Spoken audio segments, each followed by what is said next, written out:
আপনাদের সামনে আমি আমার নবী পাকের মহব্বত নিয়ে কথা বলবো। আমার নবী আপনার নবী বলেছেন, আলালা ঈমান লিমান লা মুহাব্বাত লাহু, যার অন্তরে আমি নবীর মহব্বত নাই তার ঈমান নাই। একটা কথা মনে রাখা লাগবে, ইবাদতে সাহাবী হয় না, সোহবতে সাহাবী হয়। কথা বলেন ঠিক কিনা? এই জন্য যুবক, কেউ আমার নবীর দেইখা পাথর মেরেছে, আবার কেউ আমার নবীকে দেখে নবীর থুতু মুবারক প্রসাদনী হিসেবে মুখের মধ্যে কি করেছে? মেসেজ করেছে। এটাই হলো পার্থক্য।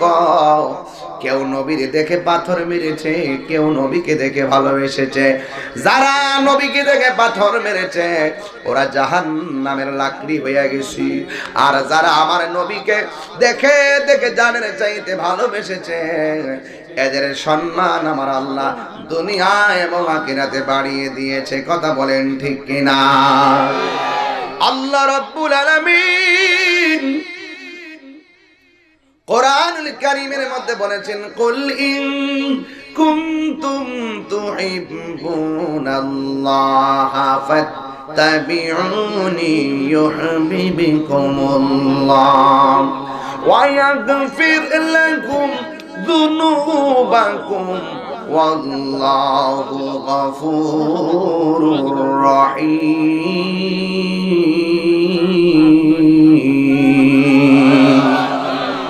আল্লাহ রাব্বুল আলামিন বলেন, হ্যাঁ বন্ধু, আপনি বলে দিন, ইন কুনতুম তুহিব্বুনাল্লাহ, যদি তোমরা আল্লাহকে পেতে চাও, ফাত্তাবিউনি, আমি নবীকে অনুসরণ করো। তোমরা যদি আমি নবীকে অনুসরণ করো, ইউহিব্বুকুমুল্লাহ, আল্লাহ তোমাদেরকে ভালোবাসবেন। আল্লাহ যারে ভালোবাসে তার পুরস্কার কি জানেননি? আমার আল্লাহ বলেন, এদের পুরস্কার হলো একমাত্র জান্নাত। কথা বলেন ঠিক কিনা? এই জন্য যুবক, আমার নবী বলেন, ও উম্মত, আল্লাহর ভালোবাসা যদি পেতে চাও, আমি নবীরে ফলো করো। আমি নবী যা বলি তা মানো, আমি যা বলি ছাড়ো তা ছাড়ো, আমি যা বলি পালন করো পালন করো। কেন জানোনি? একটা মাত্র কারণ, আমি আল্লাহর কথা ছাড়া কোনো কথা বলি না। আমার নবীর কথাই আমার আল্লাহর সিদ্ধান্ত। কথা বলেন ঠিক কিনা? মা আতাকুমুর রাসূলু ফাখুযুহু ওয়া মা নাহাকুম আনহু ফান্তাহু। আল্লাহু আকবার। আল্লাহ রাব্বুল আলামিন বলেন, আমি আল্লাহর পক্ষ থেকে আমার বন্ধু তোমাদের জন্য যা কল্যাণ করে নিয়ে এসেছেন তা তোমরা গ্রহণ করো, আর যা থেকে নিষেধ করেছেন তা থেকে তোমরা দূরে থাকো। তার মানে হলো, নবীর কথা মানলে হবে মুমিন, নবীর কথা না মানলে হবে কমিন, নবীর কথা মানলে হবে ঈমানদার, নবীর কথা না মানলে হয়ে যাবে বেঈমান। কথা বলেন ঠিক কিনা? আইরে আমার বাবা, আমার নবী আপনার নবী রহমাতুল লিল আলামিন বলেন, ও উম্মতের দল, তোমরা যদি আমারে ফলো করো তাইলে আমার আল্লাহকে আল্লাহ তোমাদেরকে ভালোবাসবেন। আল্লাহর ভালোবাসার ধরন কেমন জানোনি? আমরা আল্লাহকে ভালোবাসি ইবাদতের মাধ্যমে, আর আল্লাহ আমাদেরকে ভালোবাসবেন আমাদের জীবনের গুনাহগুলো মাফের মাধ্যমে। জোরে জোরে কোন সুবহানাল্লাহ। এই জন্য আমার বন্ধু, এই কথাগুলো কিয়ামত পর্যন্ত চলবে। কিসের নতুন আর কিসের পুরান? কোরআন ছিল, কোরআন আছে, কোরআন থাকবে। কথা বলেন ঠিক কিনা? এই জন্য আমার আব্বুরে, আমার নবীকে ভালোবাসার নামই হলো ঈমান। ক্বালান নবিয়্যু সাল্লাল্লাহু আলাইহি ওয়াসাল্লাম, লা ইউমিনু আহাদুকুম হাত্তা কুনা আহাব্বা ইলাইহি মিন ওয়ালিদিহি ওয়া ওয়ালাদিহি ওয়ান নাসি আজমাইন।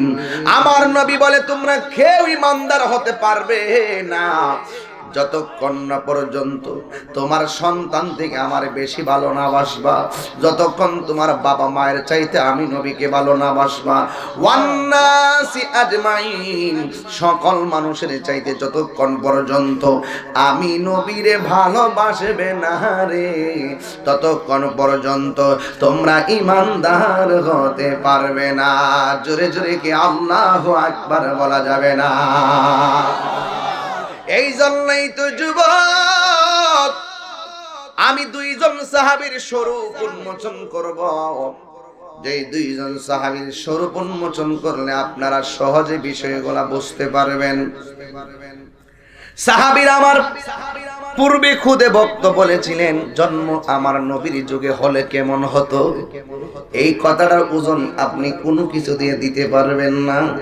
যেই যুগে নবী ছিল, নবীর আমলে যেই সাহাবারা ছিল, ওরা নবীর দেখা দেখে নামাজ পড়ছে, ওরা নবীর সঙ্গে ইফতার করেছে, ওরা নবীর সঙ্গে জিহাদ করেছে।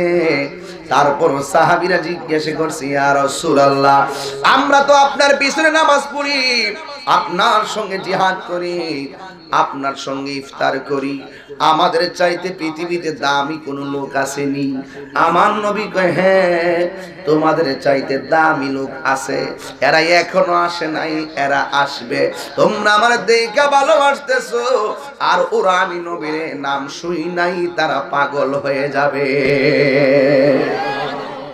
আমার মনে হয় আমার নবী এই জামানার কথাই বলেছিলেন। লন্ডন বলেন, আমেরিকা বলেন, ফ্রান্সে বলেন, ইটালি বলেন, যেই জায়গা থেকে নবীর বিরুদ্ধে কেউ ব্যঙ্গচিত্র করে, আমরা বাংলাদেশ থেকে নবীর পক্ষে দাঁড়ায়া যাই। কথা বলেন ঠিক কিনা? এটা হলো মহব্বত। এই মহব্বত কমলগঞ্জে বাজারে কিনতে পাওয়া যায় না। এই মহব্বত কোনো জায়গায় সদাই করে আনা যায় না। এইটা হলো এমন একটা জিনিস যা অন্তর থেকে আসে রে বাবা। নবীরে ভালোবাসলে লস নাই, আপনি ইবাদত করবেন। আল্লাহ রাব্বুল আলামিন বলেন, ইন্নাল ইনসানা লাফি খুসর, নিশ্চয়ই মানুষ ক্ষতিগ্রস্ত, ইল্লাল্লাযীনা আমানু ওয়া আমিলুস সালিহাত।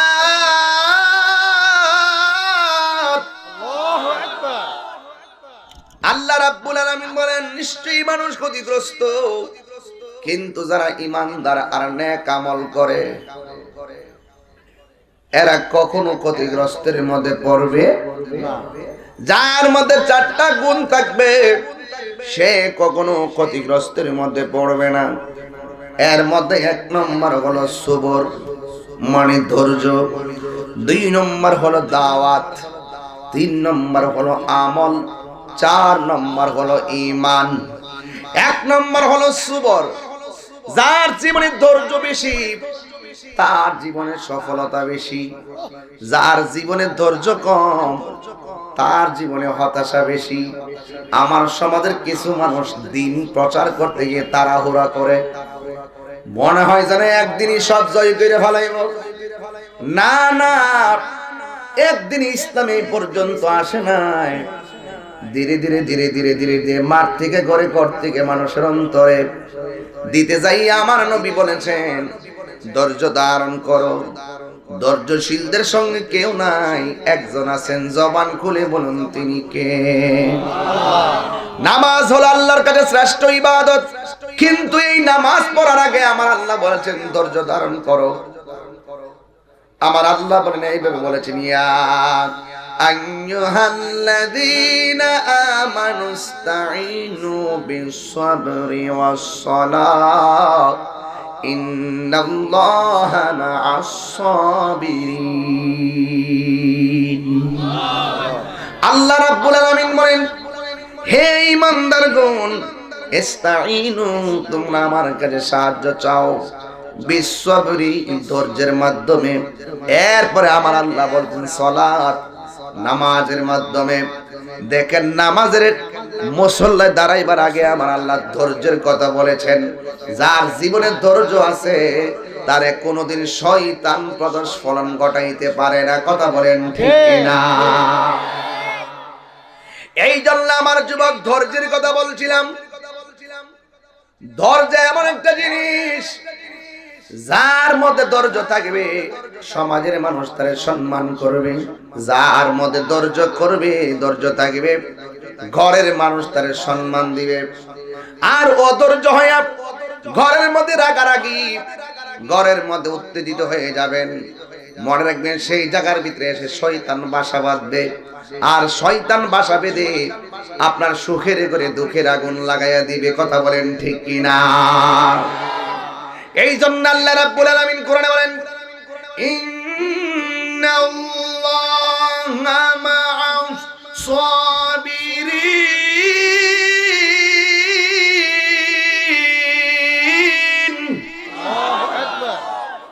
নিশ্চয়ই ধৈর্যশীলদের সঙ্গে আমার আল্লাহ রাব্বুল আলামিন রয়েছেন।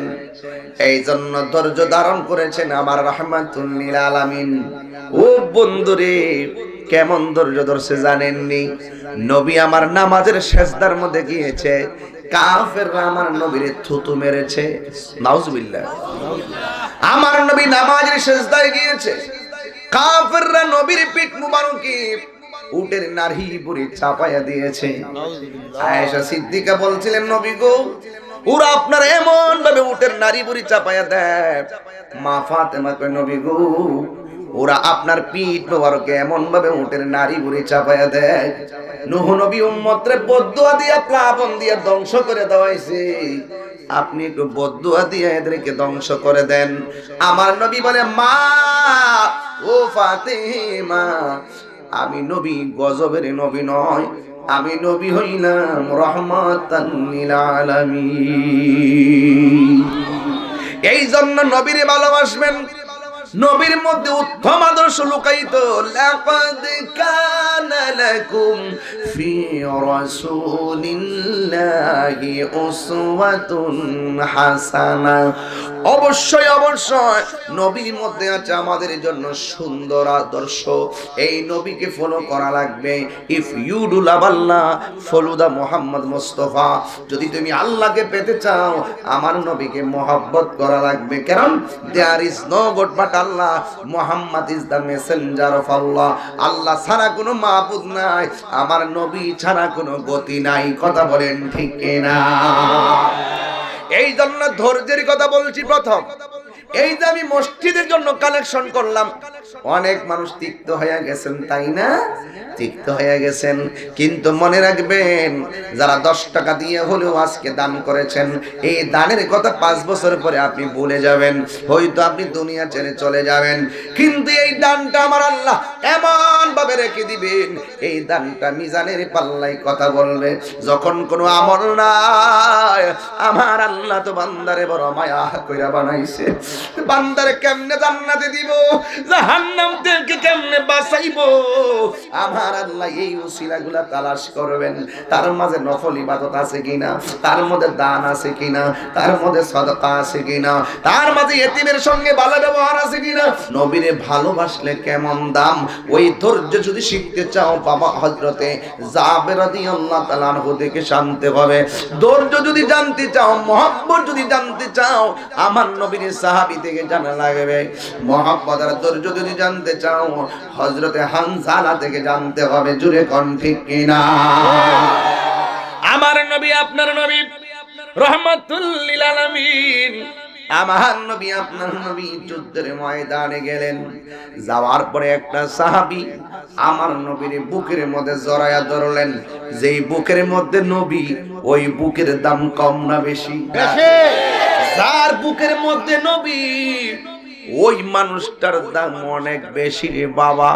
আমার নবী তারে ডাক দিয়া বলে, বাবা তুমি কেন এমন ভাবে আমার ঝরায়া ধরলা?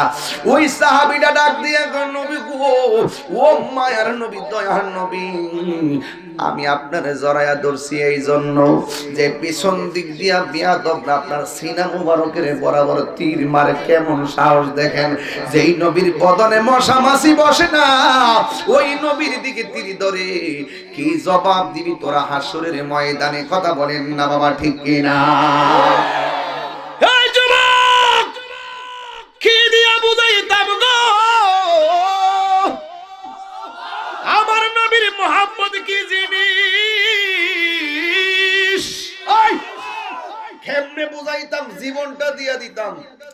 যদি নবীর যুগে থাকতাম।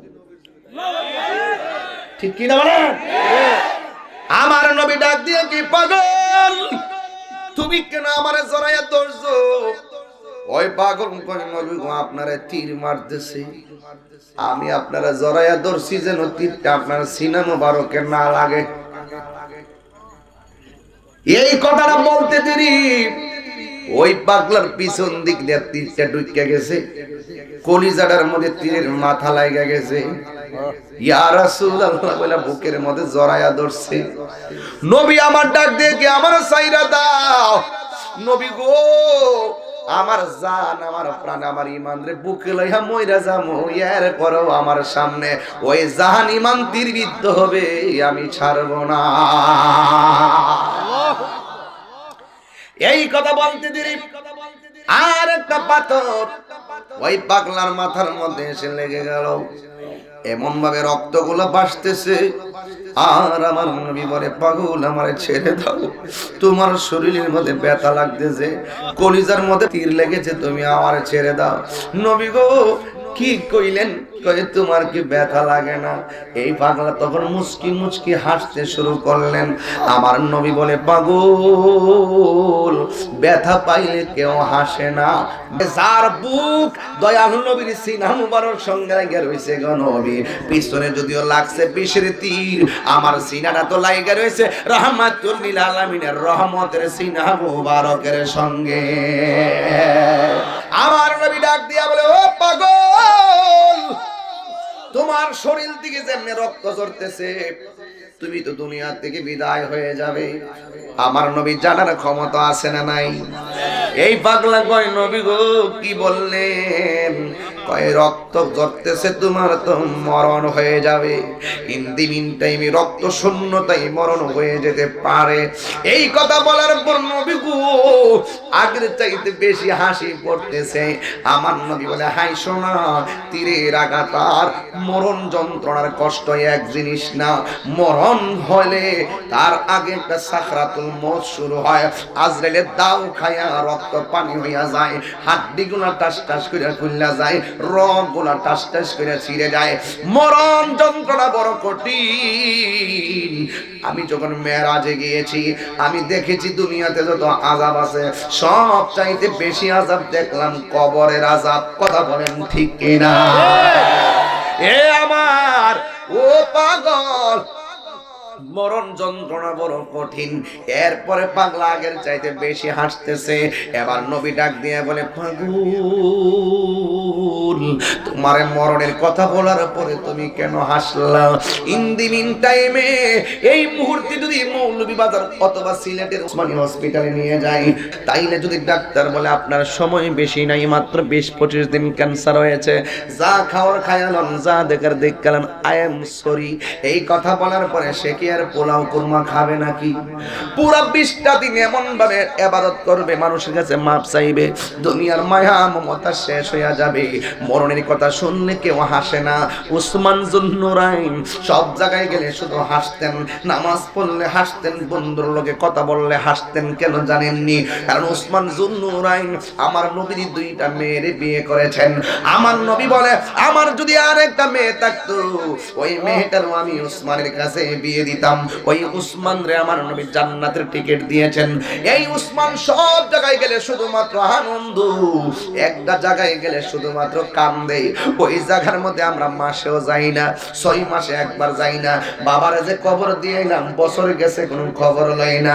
ঈদ আসলে বাপের লাগে ডেউইটা জায়গায় ঈদের মাঠে যাইয়া দোয়া করে, কি রে তুই সন্তান বাপের লাগে কি বছরে একবার কবরস্থানে যাই তিনি? না না না না, মানুষ যখন মারা যায় তার আমলের দরজা বন্ধ হয়ে যায়। 3 আমল কবরের মধ্যে অটোমেটিক ফ্লেক্সি হতে থাকে। এর মধ্যে একটা হলো নেক সন্তান যদি রাইখা যায়, যেই সন্তান বাবা মায়ের জন্য দোয়া করে, ওই দোয়ার ওসিলায় বাবা মায়ের কবর জান্নাত হয়ে যায়। এই জন্য যুবক মরণের কথা শুনলে সবার দিল নরম হয়। উসমান যুন্নুরাইন সব জায়গায় গেলে শুধুমাত্র আনন্দে থাকে, কিন্তু কবরস্থানে গেলে উসমান যুন্নুরাইন চোখের পানি ফালাইয়া কান্দে। উসমান তুমি তো এমনি জান্নাতি, কবরে গেলে গেলে তুমি কেন চোখের পানি ফেলে কান্না করো? এবার উসমান যুন্নুরাইন রাদিয়াল্লাহু তাআলা ডাক দিয়ে বলে, আমার নবী বলেছেন আখিরাতের প্রথম মঞ্জিল হলো কবর। এই কবর যারা খারাপ হবে হাসরের ময়দান তার খারাপ হবে। এই কবর যারা ভালো হয়ে যাবে হাসরের ময়দান তার ভালো হইয়া যাবে। এই জন্য উসমান যুন্নুরাইন চোখের পানি ফেলে কান্দে। আর উসমান যুন্নুরাইন বলে, যিনি আমার জান্নাতের টিকিট দিয়েছেন, আমার আদবের মধ্যে যদি কোনো ঘাটতি হয়ে যায়, যিনি দিয়েছেন তিনি আবার নিয়েও যাইতে পারে। এই জন্য আমি কবরের টেনশনে শুধু কান্দি। আজকে তুমি সাহাবী হইলা না, জান্নাতের টিকিটও পাইলা না, এক ওয়াক্ত নামাজও পড়ো না, নামাজ না পড়িলা কবরের আযাবের চিন্তায় তোমার চোখে পানি আসে না। কবর কেমন জিনিস জানোনি? ডান পাশের মাটি বাম পাশের মাটি এমন জোরে তোরে চাপা মারবে, ডান পাশের হাড্ডিগুলো বাম পাশের ভিতরে ঢুকে যাবে। ওই কবরে দুনিয়ার কোনো বন্ধু আপন হবে না। এই দুনিয়ার কেউ তোমার সঙ্গী কবর যাবে না, ওই কবরে আপন কেউ হবে না রে বাবা। এই জন্য যুবক ভাইয়েরা আমার, কেন তাহিরি নবী নবী করে সাহাবী থেকে শিক্ষা লও। সাহাবী ডাক দিয়ে, নবী গো আমার মরণের ভয় দেখায়েন না গো নবী, যার চোখের সামনে রাহমাতুল লিল আলামিনের নূরানি চেহারা মুবারক, আজরাইলের থাবার চিন্তা আমি তালহা করি না। আল্লাহু আকবার। যার চোখের সামনে স্বয়ং রাহমাতুল লিল আলামিন, আমি কেন মরণের যন্ত্রণা চিন্তা করব? বন্ধুরে আমার, ও আমার বাসুদেবপুরের বাবারা, এ আমার এলাকার বন্ধুরা, এই কথা বলতে দেরি রে বাবা। আমার নবী তো গায়েবের খবর দেনওয়ালা। বাংলাদেশের কিছু মৌলবী আছে, আমার নবী যে গায়েব জানতেন এটা তারা মানে না। আছে না নাই বলেন? এরা সমাজের মানুষগুলারে বিভ্রান্ত করে। আমরা সুন্নিরা নাকি বলি নবী নিজে নিজে গায়েব জানতেন, এটাই এক নম্বর ডাহা মিথ্যা কথা। এগুলো ফাইজলামি। এরা ওয়াজের মধ্যে আইসা উল্টা পাল্টা পাবলিক রে আমাদের ব্যাপারে উল্টা মিসগেট করে। আমরা কি কোনো সময় বলছি নবী নিজে নিজে গায়েব জানে? না, এই কথা আমরা জীবনে কইছি? কেউ প্রমাণ দেখাইতে পারবো যে নবী নিজে নিজে জানে? আমরা কই আল্লাহ প্রদত্ত ক্ষমতা বলে রাসূল ইলমে গায়েবের জ্ঞান জানতেন। এত সুন্দর আকীদা, পরিচ্ছন্ন আকীদার কথাটারে তারা সমাজের মধ্যে আইসা একটা ছাইরা দেখি আমরা বেদাতীরা কয় নবী বলে নিজে নিজে গায়েব জানে। একমাত্র আল্লাহ ছাড়া কেউ গায়েব জানে না। আমরা তো কই আল্লাহ ছাড়া কেউ গায়েব জানে না। ইল্লা মানিন তাদামির রাসূল, আল্লাহ যাকে পছন্দ করে তাকে গায়েবের জ্ঞান দান করে। কথা কোন ঠিক কি না বলেন? আমার নবী গায়েব জানে কি জানে না? জানে। নবীরে জানিয়েছে কে? আল্লাহ প্রদত্ত ক্ষমতা বলে আমার নবী হাজির ও নাজির। কথা বলেন ঠিক কি না? আল্লাহ প্রদত্ত ক্ষমতা বলে আমার নবী ইলমে গায়েবের জ্ঞান জানতেন। কথা বলেন ঠিক কি না? এ যুবক, আমার নবী বলে, ও তালহা, যেইভাবে রক্তকরণ হচ্ছে তুমি তো চলে যাবে। এই কথা বলার পরে হযরত তালহার হাতটা নিস্তেজ হয়ে গেল। রক্তকরণ হতে হতে হযরত তালহা রাদিয়াল্লাহু তাআলা মাটির মধ্যে পড়ে গেল। এই মুহূর্তে ওই বেয়াদবরা সুযোগ পাইয়া গেছে, এমন জোরে একটা পাথর মারছে গো, এই পাথরটা আমার নবীর মাথার হেলমেট মোবারকের মধ্যে পড়েছে। হেলমেটের দুইটা কড়া ভাঙ্গা আমার নবীর মাথা মোবারকের ভিতরে ঢুকে গেছে। নবীর মাথা মোবারক দিকে দর দর করে রক্ত মোবারক দাড়ির মাথা মোবারকে যখন আসছে, আমার আল্লাহ ডাক দিয়ে কয়, জিব্রাইল তুমি তাড়াতাড়ি আমার বন্ধু নবীর কাছে যাও। বন্ধু নবীর দাড়ি মোবারকের আগায় রক্ত মোবারক ঝরতেছে, এই ফুটা যদি মাটির মধ্যে পড়ে রে, তাইলে এই দুনিয়াতে কিয়ামত পর্যন্ত কোনো গাছপালা হবে না। জিবরাইলের জীবনী এই দুনিয়াতে যতবার দ্রুত গতিতে আসছে, এর মধ্যে একবার হলো আমার নবী রক্ত মুবারক রিসিভ করার জন্য দাড়ি মুবারক দিকে সরে গেছে, মাটিতে পড়ার আগে জিবরাইল তার হাতের মধ্যে নিয়ে আনিছে। জোরে জোরে কন্যা আল্লাহু আকবার। এবার জিবরাইল আলাইহিস সালাম ডাক দিয়া বলে, ইয়া রাসূলুল্লাহ, নবী গো,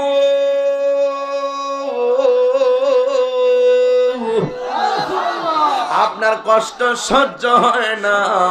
ওই মুহূর্তে জিবরাইল আল্লাহর ডাক দিয়ে কে, আল্লাহ, তোমার বন্ধুরে তো তুমি নাজিউল্লাহ বলো নাই, তোমার বন্ধুরে তো তুমি খলিফাতুল্লাহ বলো নাই, তোমার বন্ধুরে তো তুমি খলিলুল্লাহ বলো নাই, তোমার বন্ধুরে তো তুমি বলেছো হাবিবুল্লাহ।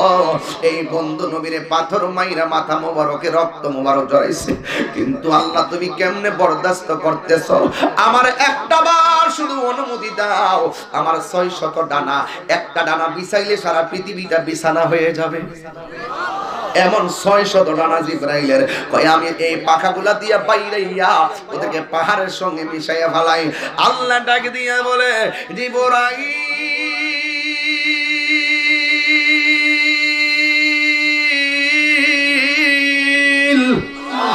ও জিবরাইল, আমার বন্ধু নবীর একটা বার বলতে বল, আমি আল্লাহ কিয়ামত ঘটাইয়া দিব। আমার বন্ধুরে কয় শুধুমাত্র আমি আল্লাহ তাদেরকে শেষ করে দিতাম। এবার জিবরাইল আলাইহিস সালাম বন্ধু নবীর কান মোবারকের মধ্যে মুখটা লাগাইয়া ডাক দিয়া বলে, নবী ও নবী, আপনি একটা বার শুধুমাত্র আমার অর্ডার দেন, আমি কাফেররা দুলিশাত কইরা ভালাই। আমার নবী, আমার নবী, জিবরাইল কয়, আমি দেখলাম আমার নবীর দন্ত মুবারক ভাঙা, আমার নবীর মাথা মুবারকে ছিদ্র, আমার নবী রক্ত মুবারক ঝরে, কিন্তু আমি দেখলাম আমার নবী আমার কথার উত্তর দেয় না। না দিয়ে আমি শুনলাম আমার নবী নিজের ব্যথার জন্য নবী কান্দে না, আমি শুনতেছি রক্ত মুবারক ঝরতেছে, আর আমার নবী উম্মতি উম্মতি বইলা কান্দেছে। আর জোরে জোরে বলেন আল্লাহু আকবার। এবার আমার নবী, এমন নবী গো, ব্যথা পায়া কই উম্মতি, কেন তাহিরি নবী নবী করে?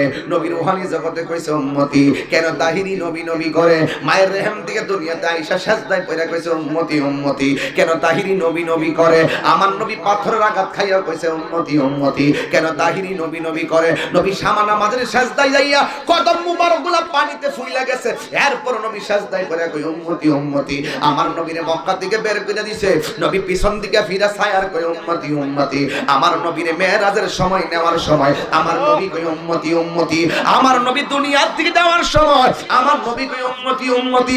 এখনো নবী রওজা মুবারকে শুয়ে আছে, এখনো নবী সাজদায় পড়া কই উম্মতি উম্মতি। হাসরের ময়দানে সবাই যখন সাজদায় পড়া,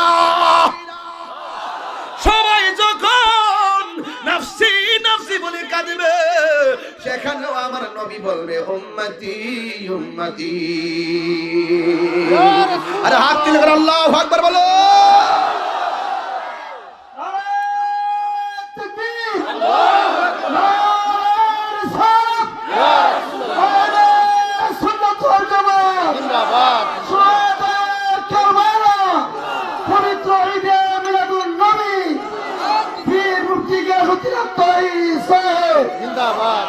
এই জন্য যুবক আমার নবী গর্তের মধ্যে পড়ে গেছে। নবীর একটা উট আছিল, উটের নাম কি? কসওয়া। হাসরের মাঠে আমার রাসূল এই কসওয়ার উটের উপরে থাকবেন। সুবহানাল্লাহ। উটের রশিটা ধরবে হযরতে বেলাল। জোরে সুবহানাল্লাহ। উটটাকে নিয়ে রাসূল বেহেশতে ঢুকবেন, বেলাল তার পিছনে পিছনে ঢুকবেন না। জোরে কোন সুবহানাল্লাহ। আরো ঘটনা আছে।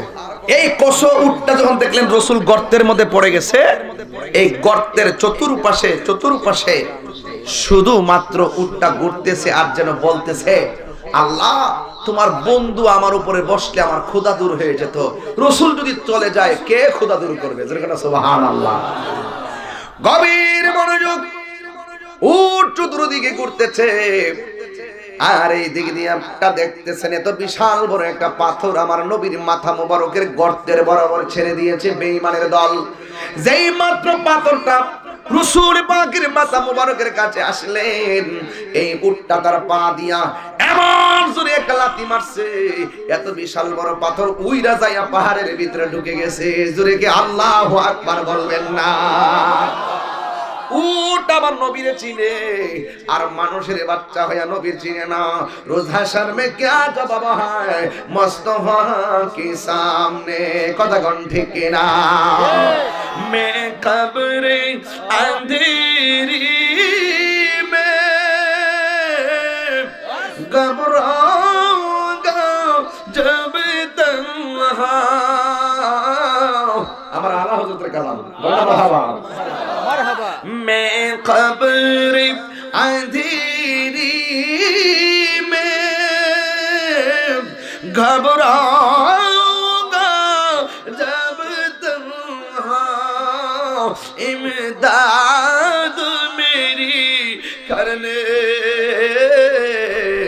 आजान मेरे आका, इमदाद मेरी करने आजान रसूलल्लाह, रोशन मेरी तुर्बत को, रोशन मेरी तुर्बत को, ए नूर खुदा करना, जब वक्त नज़र आए आका दीदार अता करना, ए सब्ज़ गुंबद वाले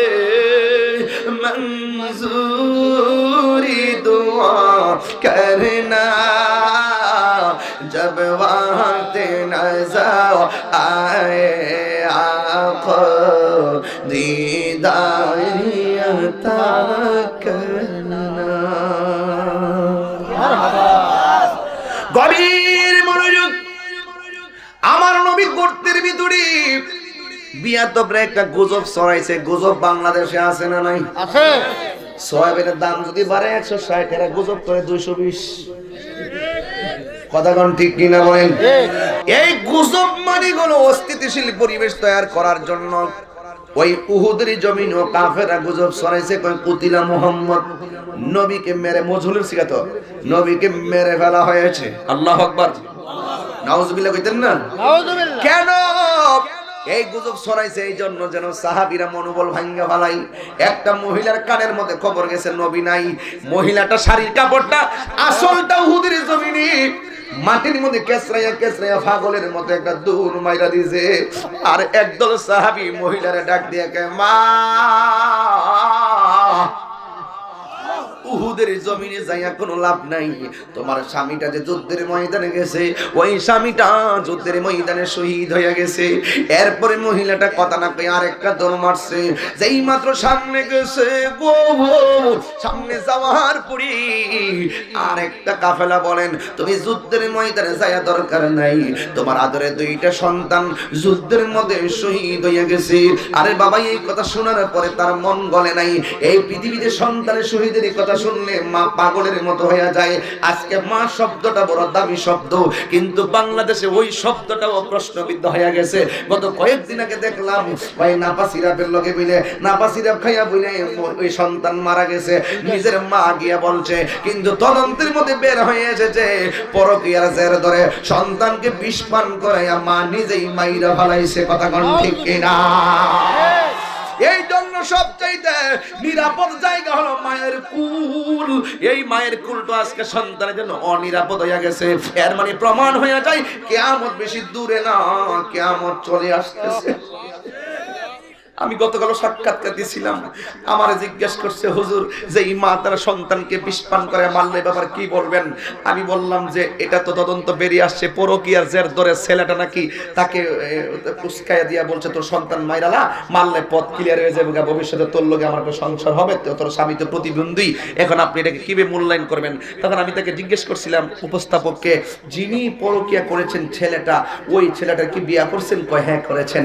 আমি যদি বলি তোমার ছেলেকে তুমি বিষ পান করে মারো, ওই ছেলে কি তার সন্তানকে বিষ পান করে মারবে?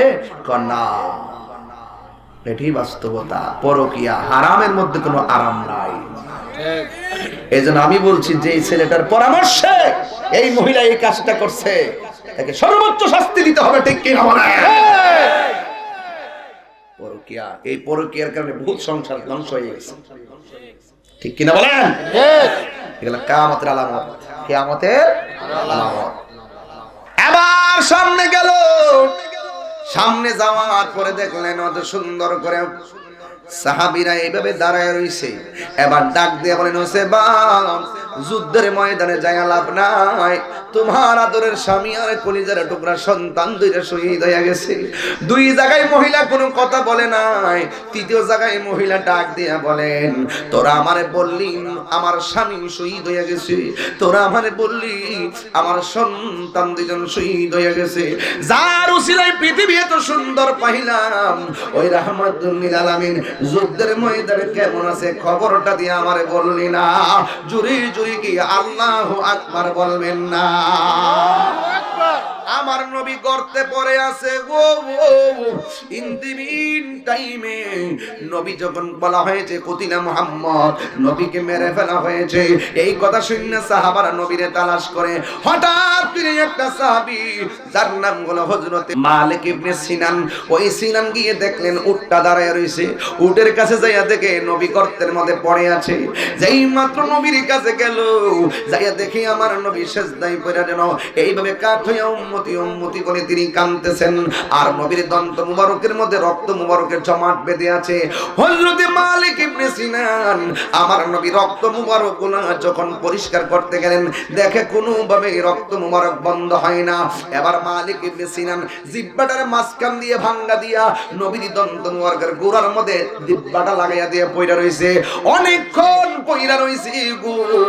এবার আমার নবী, আপনার নবী রাহমাতুল লিল আলামিন একটু পরে ডাক দিয়ে বলে মালিক তুমি এখানে কি করো? ডাক দিয়া নবী গো, আপনার ওরা মারছে, আপনার দন্ত মুবারক থেকে রক্ত মুবারক বের হচ্ছে, কোনোভাবে মার ভালো দিয়েও সেই রক্ত মুবারক বন্ধ করতে পারি না, এই জন্য আমার জিহ্বাটা লাগাইয়া দিছি যেন আপনার রক্ত মুবারক গুলা মাটিতে না পড়ে, আমি টাইনা টাইনা রক্ত মুবারক গুলা পান করে ফেলাইছি।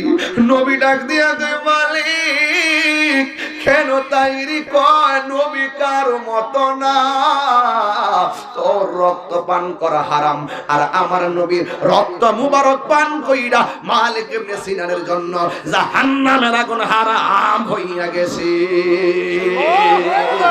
আল্লাহু আকবার। এই জন্য যুবক আমার নবী ডাক দিয়ে কি মালিক যুদ্ধের পরিস্থিতি কি? মুসলমান সাময়িকের জন্য পরাজয় বরণ করলো। এক সাহাবী ডাক দিয়ে নবী গো, 70 জন সাহাবী শহীদ হয়ে গেছে। আল্লাহু আকবার, আল্লাহু আকবার বলুন। কয়জন সাহাবী? 70 জন সাহাবী শহীদ হয়ে গেছে। আমার নবী ডাক দিয়ে বলেন ও যুবকের দল, আমার সাহাবীর লাশগুলারে তোমরা একত্র করো, আমার পাগলগুলারে আমি নবী দিক গেলই, সব লাশ কাতার ধরে শুয়াইছে, দুইটা লাশ হাজার চেষ্টা করো খুঁজে পায় না। এই দুইটা লাশ কার জানেননি? এর মধ্যে একটা লাশ হলো হযরত আমির হামজার, নবীর চাচার লাশ মুবারক। যখন লাশগুলারে খুঁজে পায় না, হঠাৎ করে হামজার হযরতে আমির হামজার রাদিয়াল্লাহু তাআলা লাশটা পাইলেন, কিন্তু আরেকটা লাশ পায় না। ওই লাশটা হলো হযরতে হামজার লাশ। ওই মুহূর্তে আমার নবী কই সাহাবীরা সুন্দর করে তার লাশটা তালাশ করো। ইনদিমিন টাইমে আমার নবী দেখেন ওই যুদ্ধের ময়দানে বোরকা পরিহিত একটা মহিলা দাঁড়ায় রইছে। আয়েশা ডাক দিয়া বলে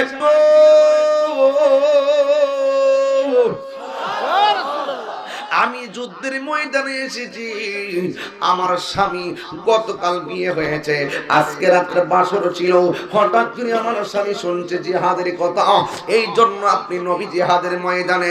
আমার স্বামী আওয়াজটা শুই না দৌড়াইয়া যুদ্ধের ময়দানে চলে আসছে। এখন লাশ খুঁজে পাওয়া যায় না, মনে হয় শহীদ হয়ে গেছে। শহীদ হয়ে গেছে আপনার জন্য আমার কোনো আপত্তি নাই, কিন্তু আমার স্বামীটার গতকাল বিয়ে হয়েছে। আমার নবী বলে, হ্যাঁ বিয়েটা তো আমি নবী পড়াইছিলাম। আর জোরে জোরে কন্যা সুবহানাল্লাহ।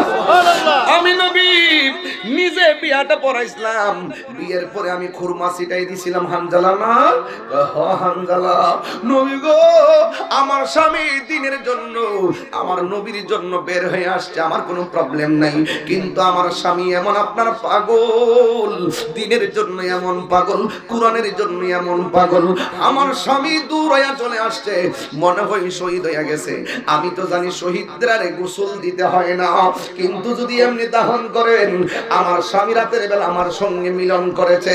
আমার স্বামী যুদ্ধের কথা শুই না গোসলের কথা বইলা গেছে গো নবী।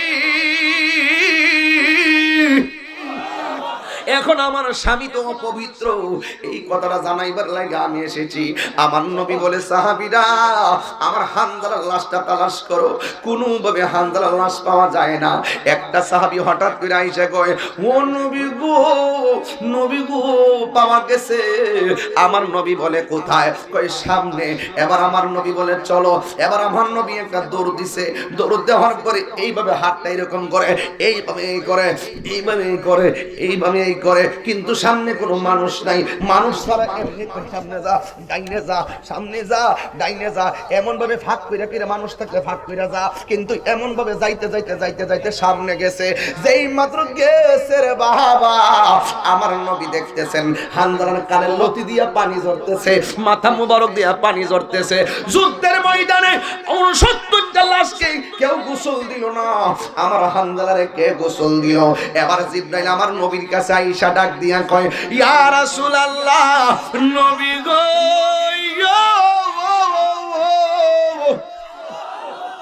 আপনার হানজালা আপনার জন্য এমন পাগল, আপনার হানজালা আপনারই এত ভালোবাসে। এই হানজালা যুদ্ধের কথা শুই না নাপাক অবস্থা বাইরে গেছে। এই দূরটা, এই দূরটা, এই অভিনয়টা, এই প্রেমটা, এই চশমাটা আল্লাহর কাছে অনেক পছন্দ হয়েছে।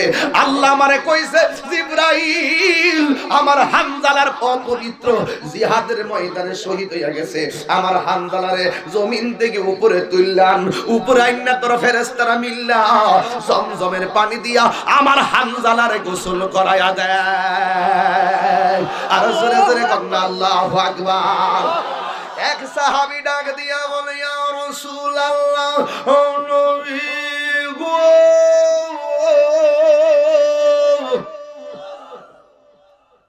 আমরা তো মানলাম আল্লাহ হানজালার গোসল করানোর ব্যবস্থা করছে গো নবী, আপনি খোলা ময়দানে এমন ভাবে কেন ফাঁক করে ফিরে আসলেন? কোন মানুষ তো ছিল না, আপনি কেন এইভাবে ফাঁক করলেন, এইভাবে ফাঁক করলেন, এইভাবে ফাঁক করলেন? এই চিত্রটা দেখে তো আমার কাছে কেমন জানা লাগতেছে। আমার নবী বলে, আমার হানজালারে জিবরাইলে একা লইয়া জমিনে নামে নাই, কোটি কোটি ফেরেশতা আমার হানজালার লাশের পাশে দাঁড়ায়া দাঁড়ায়া প্রেমের খেলা খেলতেছে। আমি যে ফাঁক কইরা গেছি, ফেরেশতাদের জমানো ফেরেশতাগুলোরে ফাঁক কইরা আমি হানজালার লাশের কাছে হাজির হইয়াছি। হাত তুলে আল্লাহু আকবার, তাকবীর, আল্লাহু আকবার, রিসালাত ইয়া রাসূলুল্লাহ, সালাত ওয়াল জামাত জিন্দাবাদ, জিন্দাবাদ, আলা হযরত জিন্দাবাদ, মুক্তিগাজউদ্দিন আত-তাহিরি সাহেব জিন্দাবাদ। আলহামদুলিল্লাহ বলবেন না?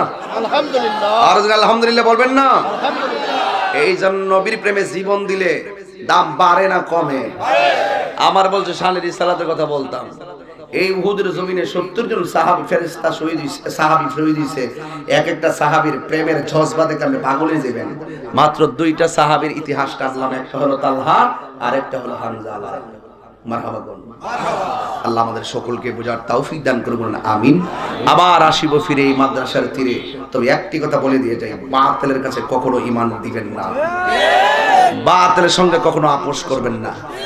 কিছু লোক আছে এদিক সেদিক, এদিক সেদিক, যে দিকটা চেয়ারটা ওই দিক দিয়ে যা, লাস্টে ঈমান আকীদার মাথা খাইয়া একবার সালাফি একবার বাতেল শব্দের লইয়া হাজ মশাল্লা, একবারে ওই যে মুনাফিকের যে চরিত্রটা সম্পূর্ণটা মুনাফিকের এখন গডফাদারের অভিনয় করতেছে।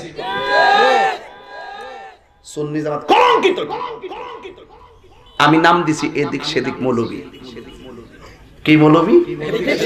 এদিক সেদিক মৌলবী। যখন যে দিকটা সুযোগ পায়